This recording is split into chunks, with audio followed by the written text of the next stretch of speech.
My brothers and sisters, there comes a time in your walk with God where the ordinary no longer satisfies. There comes a moment when heaven interrupts your sleep, your schedule, your silence, because something divine is trying to break through. If you're listening to this right now, you are not here by accident. You are chosen. And when you're chosen, God won't leave you comfortable in complacency. There are moments in life when everything feels off balance, where no matter how much you try to rest, relax, or reset, there is an internal disturbance that refuses to be silenced. You lay down at night, but your mind keeps racing. You close your eyes, but your spirit remains wide awake. You try to move forward with routine and logic, but something deeper within keeps tugging, keeps pulling, keeps whispering that you are meant for more. That right there is not anxiety. It is not coincidence. It is not overthinking. That is what happens when God begins to awaken someone he has chosen. It is divine restlessness, a holy disturbance that will not stop until you look up and recognize it for what it truly is. When you are chosen, God will not let you sleep through your purpose. He won't allow you to be numb to his call, nor will he let you live in spiritual autopilot. He'll stir your heart, interrupt your rhythm, and push on areas you've tried to ignore. That is because divine restlessness is one of the first signs that God is calling you into something greater. You weren't made for the sidelines. You weren't made to coast through life. You were made for kingdom impact.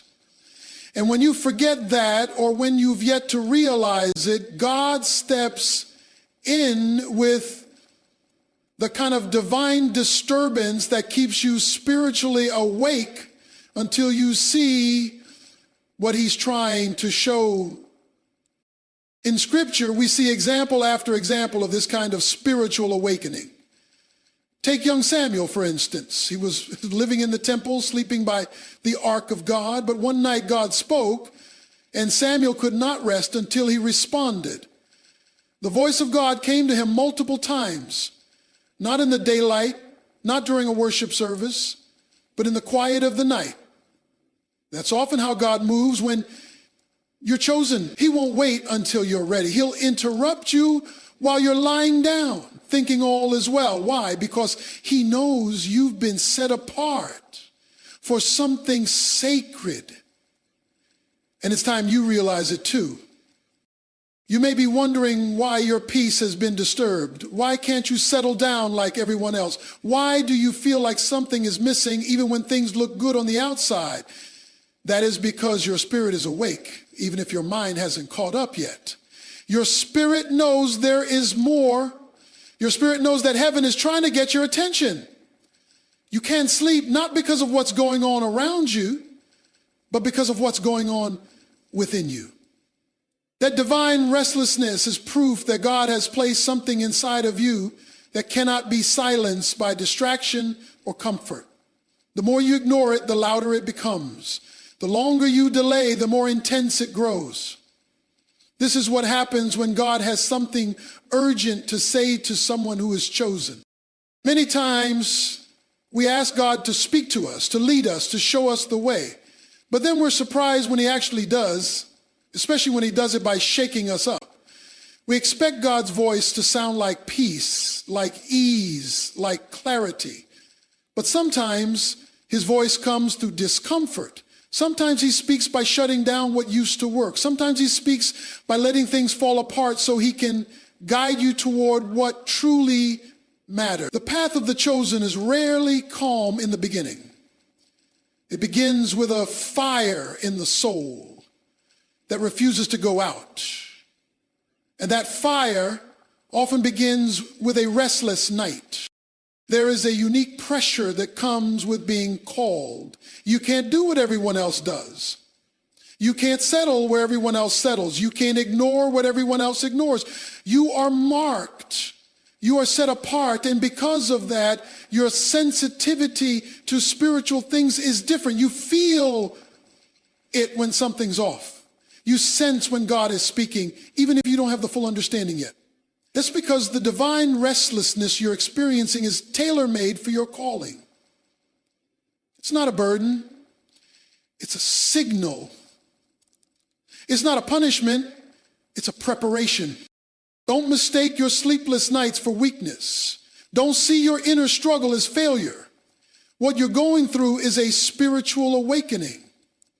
God is alerting you to the fact that the time is near, the time to act, the time to move, the time to step into who you really are, the time to walk away from the false comforts and shallow distractions, the time to say yes to the thing that keeps calling your name in the quiet moments. When God chooses someone, he will not allow them to sleep comfortably through the season of their calling. That restlessness you feel is mercy. It's grace. It's love that refuses to leave you where you are. So don't suppress it. Don't drown it out with busyness. Don't run from the stirring. Sit with it. Pray through it. Lean into it. Let it break you if it has to, because what comes next will be worth it. The divine restlessness inside of you is evidence that your life is bigger than your current situation. God is waking you up because he's about to show you something that will change your life forever. And when he does, you'll understand why you couldn't sleep. When God begins to move in the life of someone he has chosen, he often does it in ways that are unexpected. We tend to look for God in the miraculous, in the loud, in the obvious. But more often than not, God chooses to reveal himself through disruption. It's a sacred contradiction. He speaks not always in thunder, but through the storm. He doesn't always show up with calm clarity, but instead with divine interruption. That is why when you are chosen, you must pay attention not only to what is being said, but to what is being shared. Many people miss what God is doing because they only look for him in peace. They wait for moments of ease, of comfort, of stability, thinking those are the only environments where God can speak. But God is not limited by circumstances.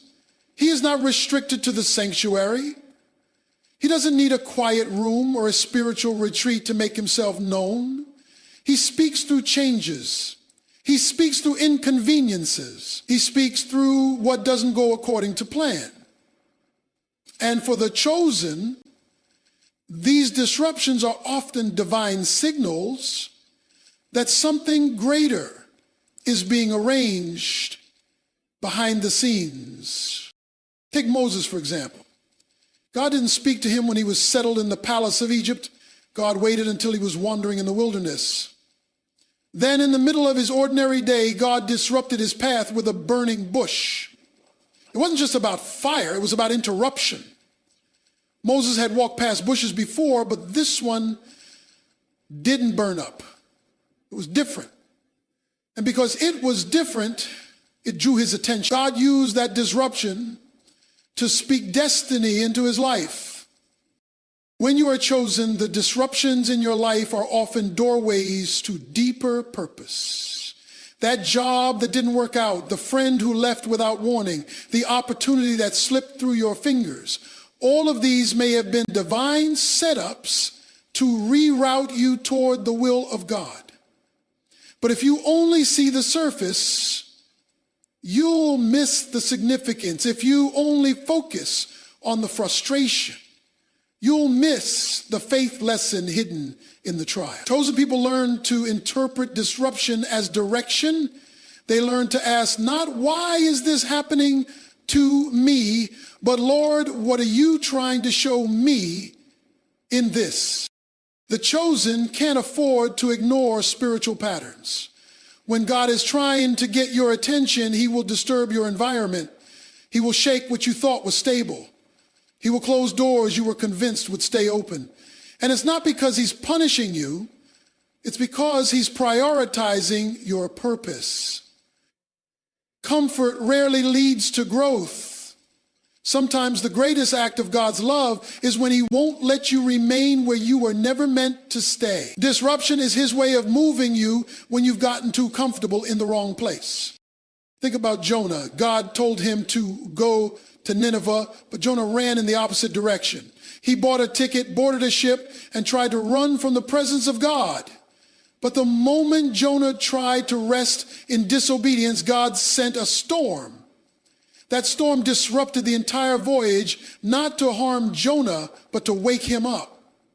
God disrupted his comfort to rescue his calling, and he will do the same with you. When you are chosen, you cannot sleep through disobedience. God will send whatever he needs to send to get your attention. Even in the New Testament, we see this principle. Saul was comfortable in his position as a persecutor of the church. He thought he was doing the right thing. But on the road to Damascus, God disrupted his journey. A light from heaven knocked him off his horse and blinded him. That interruption led to transformation. Saul became Paul, and Paul became a world-changing apostle. But it all started with a disruption. If your life has been marked by sudden shifts, unexpected transitions, or seasons of divine confusion, don't be discouraged. That's often the fingerprint of God. He doesn't always lead through clarity. Sometimes he leads through closed doors. He doesn't always confirm with ease. Sometimes he confirms with resistance. If you are chosen, God will speak to you through what didn't work. He will teach you through the delay. He will guide you through the breaking. The very things that make you feel like your world is falling apart might actually be the beginning of it falling into place. God is not a God of chaos, but he will use chaos to bring you into calling. He's not the author of confusion, but he will allow confusion to clear your path. Don't be so quick to escape your disruption. Sit in it. Learn from it. Seek his voice in the midst of it. Because while everyone else may see inconvenience, the chosen recognize instruction.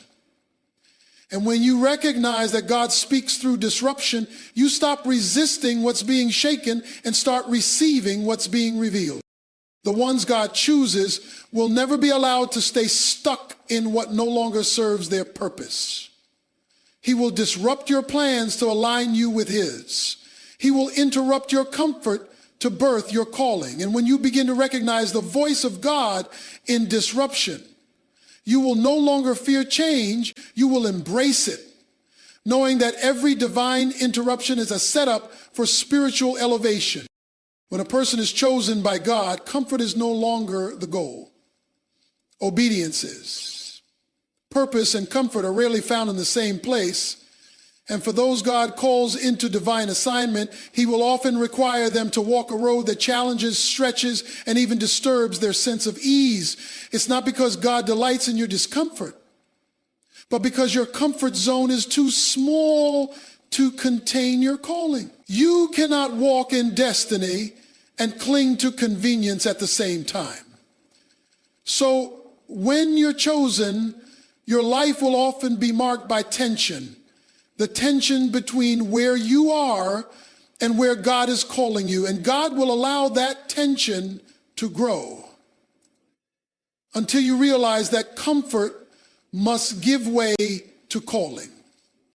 Many people pray to be used by God, but still want to stay in control of the details. They want the miracle, but not the movement. They want the breakthrough, but not the battle. They want to walk on water, but they also want to stay in the boat. And yet, the call of God is not interested in your preferences. It's after your surrender. He doesn't consult your schedule. He doesn't ask for your permission. When he calls you, he expects you to respond. And that response will often cost you your comfort. The disciples left their boats, their families, their trades, their plans, all to follow Jesus.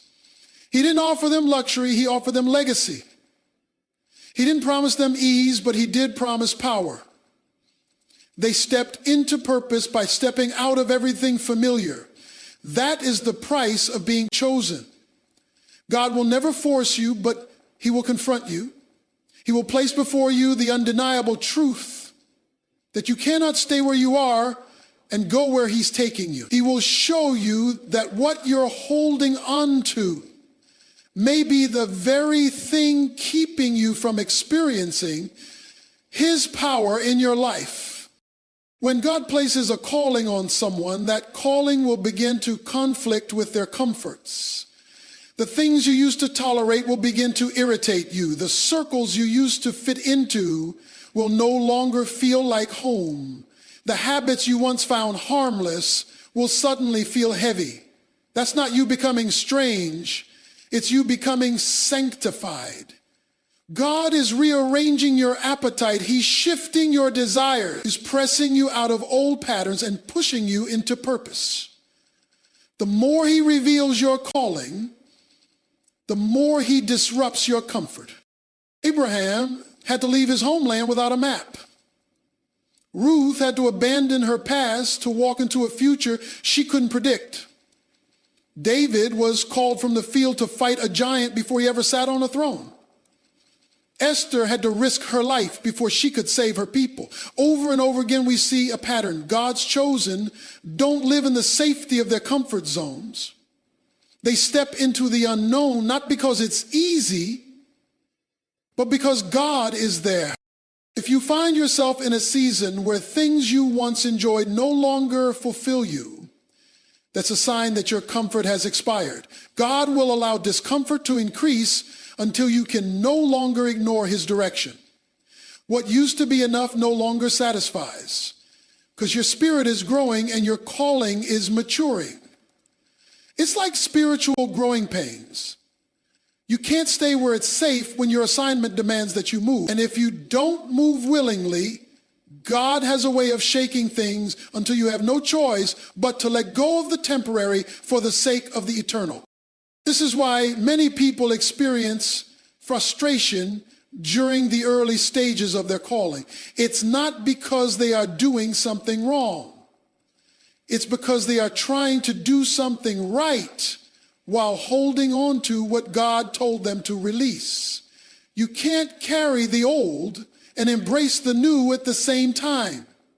You can't walk into the fire of divine purpose while dragging the weight of personal comfort. The conflict between calling and comfort is real, and for the chosen, that battle never truly disappears. The more God elevates you, the more you will have to release. The more he shows you, the more he will require of you. And yet what God calls you to will always be greater than what he asks you to leave behind. That's the beauty of divine tension. Though it feels uncomfortable at first, it leads to unshakable purpose. Though it requires sacrifice, it leads to supernatural strength. You may cry through it, wrestle with it, or even resist it. But once you step out of your comfort zone and into your calling, you will find a level of grace, joy, and power that you never knew existed. It's in that place of surrender, outside of comfort, where miracles happen. It's where healing flows. It's where vision becomes clear. It's where your identity is no longer defined by the world, but by the one who called you. That place, the uncomfortable place, is where you meet God face to face. Not just as your Savior, but as your source, your strength, and your sustainer. So don't fear the discomfort. Don't run from the tension. Embrace it. It means you're being stretched. It means you're being called. It means you're not meant for the shallow end of life. It means God sees something in you that's worth the risk.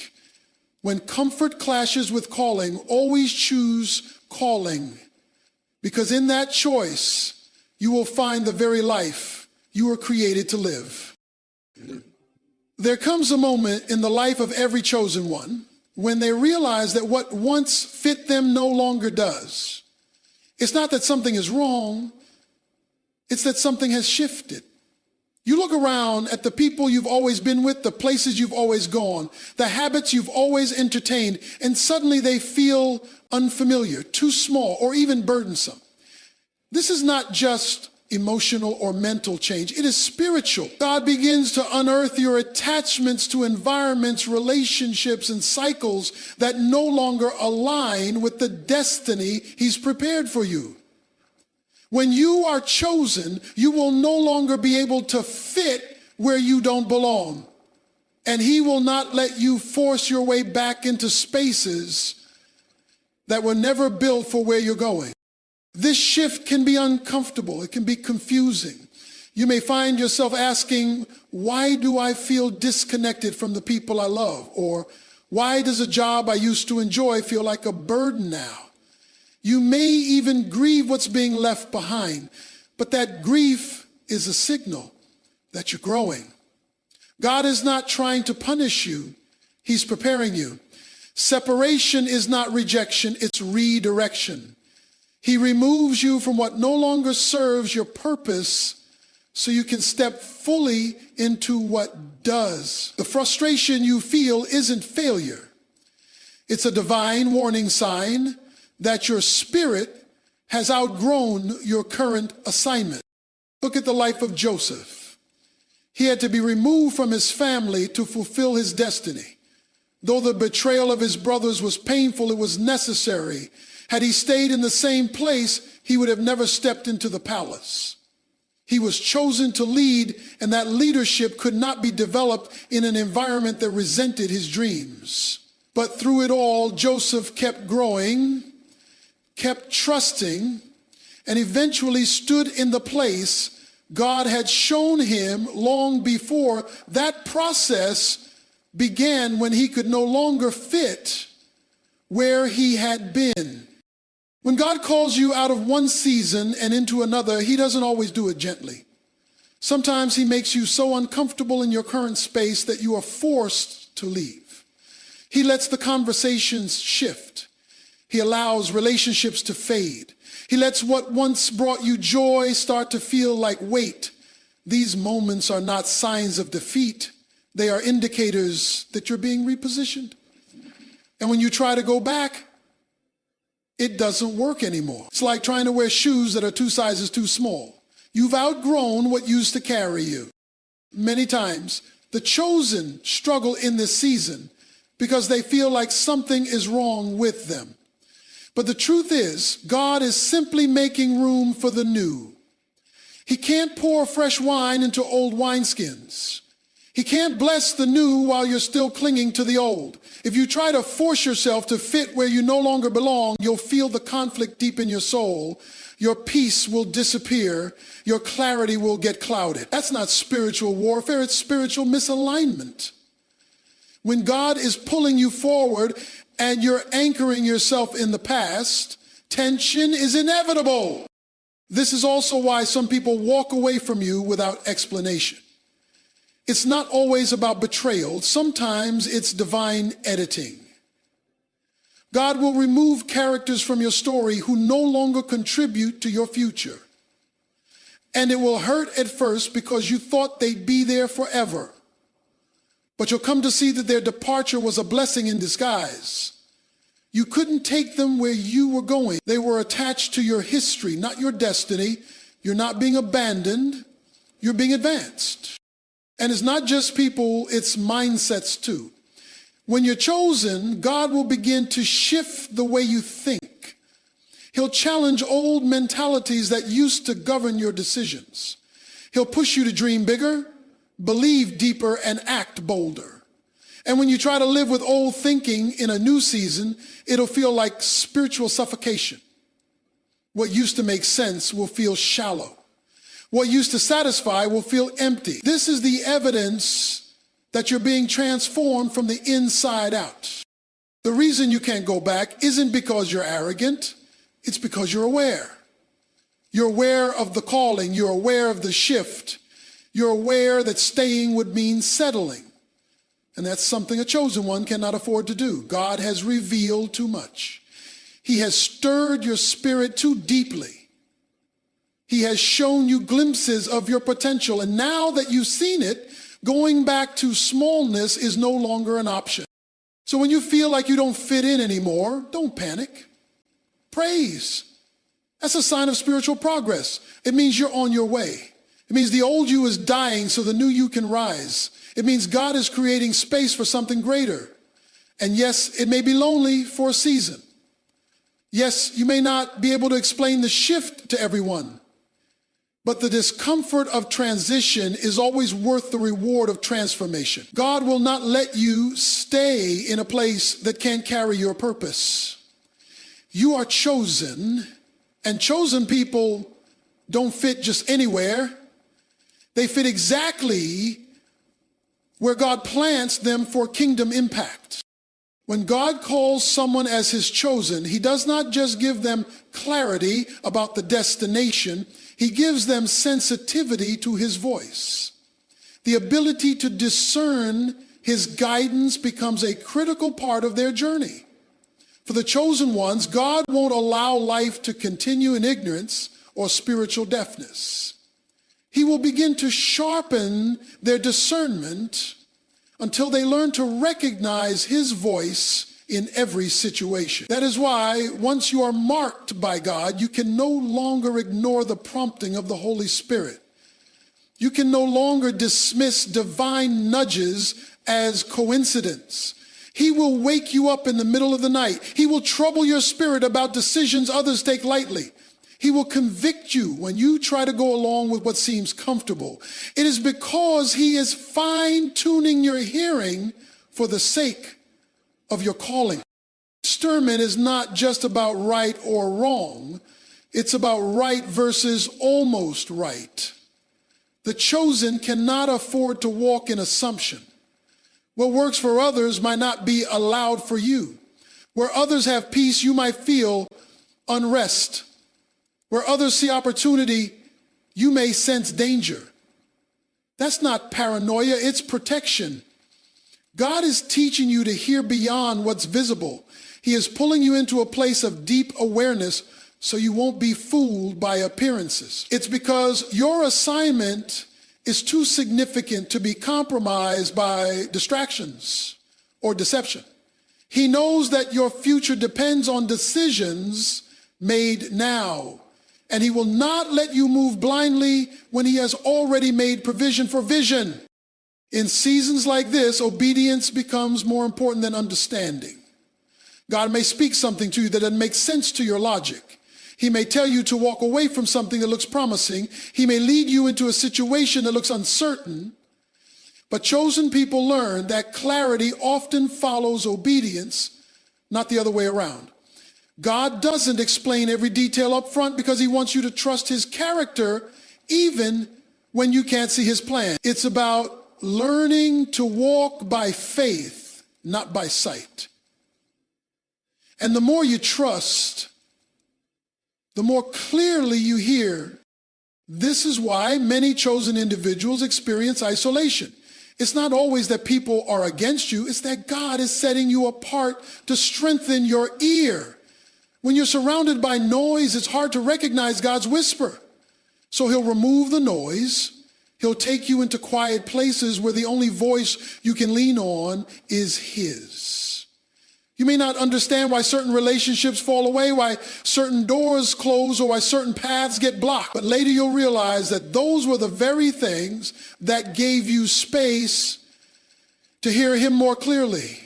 God speaks most clearly in the silence. Think about Elijah on Mount Horeb. After the whirlwind, the fire, and the earthquake, God didn't speak through the loud displays. He spoke in a still small voice. Elijah had to tune in beyond the dramatic to recognize the divine. And so it is with us. Many times we look for God in the big moves, the loud confirmations, the open miracles, but he wants to teach the chosen to hear him in stillness. That stillness becomes your strategy. That stillness becomes your strength. Discernment also helps you navigate spiritual warfare. The enemy does not come with a pitchfork. He comes as an angel of light. He disguises counterfeit blessings, manipulative relationships, and wrong opportunities as good things. Without discernment, you may say yes to what was meant to destroy you. But when God sharpens your ear, you begin to sense something is off, even when everything looks right. You can no longer be fooled because your spirit is alert. That's why some doors close suddenly. God knows what you don't. That's why you feel uneasy around certain people. Your spirit detects what your eyes haven't seen yet. That's the gift of being chosen. You get protected through perception. This is not just spiritual theory. It's a practical reality. The decisions you make every day about who you connect with, what you commit to, where you invest your time, these all hinge on your ability to hear God. That's why he takes you through seasons where he trains your ears. He allows you to walk through uncertainty so you learn to lean in closer. He withholds certain details so you seek him more diligently, not because he wants to frustrate you, but because he wants to fortify you. Every time you obey a whisper, your trust in him grows. And every time you delay obedience, you feel the weight of disobedience, because he won't let you settle where your spirit is convicted. Eventually, you begin to see that hearing from God is not about spiritual talent. It's about spiritual posture. It's about being in position, being still, being surrendered. When you wake up at night with something on your heart, when you feel the pull to pray when others are resting, when your spirit feels uneasy in places that used to feel comfortable, that's God speaking. He's pulling you closer, not just so you can hear him, but so you can represent him accurately. Those who are chosen are held to a higher level of accountability, not perfection, but sensitivity. God gives them access to deeper instruction because he intends to use them for greater impact. But that means they must be willing to follow even when the path is unclear, to say no even when the offer looks good, and to wait even when they want to run. This level of obedience is costly, but it's also priceless. Because when you can hear from heaven, you're never lost, even when you don't know the next step. You may be walking through unfamiliar terrain, but as long as your ear is tuned, your steps are ordered. That is the power of divine discernment. And for the chosen, it is not optional, it is essential. There is a weight that comes with being chosen by God. It's not always celebrated, doesn't always feel glorious. Often it feels heavy, because being chosen means being prepared. And God's preparation is never shallow. It is deep, it is thorough, and it is often painful. He allows trials not to crush you, but to shape you. He allows disappointments not to break you, but to build you. He allows closed doors not to deny you, but to develop your dependence on him. When you're chosen, your life becomes a tool in his hand. And before he uses a tool, he sharpens it. That sharpening process is uncomfortable, but it is necessary. You will not walk in divine power without first going through divine pressure. God does not waste pain. Everything he allows has a purpose. For those he has chosen, even the suffering is sacred. Even the tears are teaching tools. Even the silence is strategic. You begin to realize that nothing is random, not the betrayal, not the delay, not even the failure. It's all part of the preparation, and preparation always comes before elevation. You may be hidden right now, but hiddenness is where the anointing matures. It's where your character is refined. It's where your roots grow deep. The tree that stands tall is the one with roots that have been pushed low into the soil. So when God keeps you hidden, it's not rejection, it's construction. This is the season when many people give up because they mistake preparation for punishment. They think God is being silent when in fact he is being surgical. He is cutting away what cannot go with you into your next. He is removing relationships that would sabotage your destiny. He is stripping you of pride and patience and self-reliance. He is allowing you to feel what it means to have nothing but him. So when the time comes, you'll know how to carry something great with you. He's not doing it to hurt you. He's doing it to help you carry the weight of the call. Think about Moses. He spent 40 years in the palace and 40 years in the wilderness before he ever stepped into the assignment of leading Israel. Why? Because leadership is heavy. Because purpose is expensive. Because you cannot deliver others if you're still entangled yourself. So God processed him, broke him, humbled him. And only then did he use him. Many people want the platform, but they don't want the process. But the chosen understand, if you skip the process, sometimes the preparation looks like unanswered prayers. You ask God to open the door and he says, wait. You ask for a miracle and he says, not yet. That delay is not denial, it is protection. It's God saying, I love you too much to give you what your character isn't ready to handle. You may feel ready, but God knows what's really in you. He knows the pressure success will bring. He knows the temptations that come with visibility. He knows how pride sneaks in when applause gets loud. So he keeps you in the cave until the cave no longer breaks you, until the cave becomes the place where you worship, not just weep, until the silence teaches you that his voice is your strength. That is the making of the chosen. There is also pruning involved in preparation. Jesus said in John 15 that every branch that bears fruit, the Father prunes so it can bear more fruit. That means you can be doing the right thing and God will still cut some things back. Why? Because he sees your potential. Because good is the enemy of great. And because the chosen are not called to be average, they're called to be fruitful. So he cuts you, he cuts off distractions, he cuts off wrong motives. He cuts off old versions of you that can't carry the glory of your next level. It's painful, but it's proof that he sees something in you worth refining. In this season, you may find yourself crying more, questioning more, feeling isolated more than ever, but don't misread this moment. This is the furnace of preparation. And the fire is not there to destroy you, it's there to purify you. It's burning off the fear, the pride, the comparison, the compromise.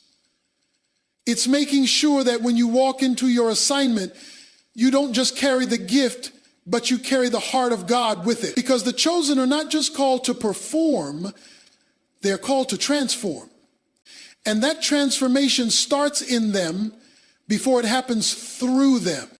You may not be able to explain your process to others. It's okay. Preparation is private before it becomes public. God may be keeping you behind the curtain now because he's working on what the world will eventually see. Don't resent that. Embrace it. Trust it. Yield to it. Because the more you surrender to the preparation, the more powerfully you'll walk in the promise. You will not miss what God has for you if you stay faithful in the season that feels forgotten. So when life feels heavy, when the nights feel long, when the doors won't open, when the prayers seem unanswered, remember, you are chosen. And the chosen are always prepared before they are revealed. Stay the course. The weight you feel now is nothing compared to the glory that will rest upon you later. Thank you for joining us on this spiritual journey. If this message touched your heart, please like, share, and subscribe to stay connected with more reflections that nourish the soul. Your presence here means so much. Come back soon. And let's continue to explore faith and meaning together. Keep going. This pressure. Thank you for joining us on this spiritual journey. If this message touched your heart, please like, share, and subscribe to stay connected with more reflections that nourish the soul. Your presence here means so much. Come back soon. And let's continue to explore faith and meaning together. Is birthing purpose.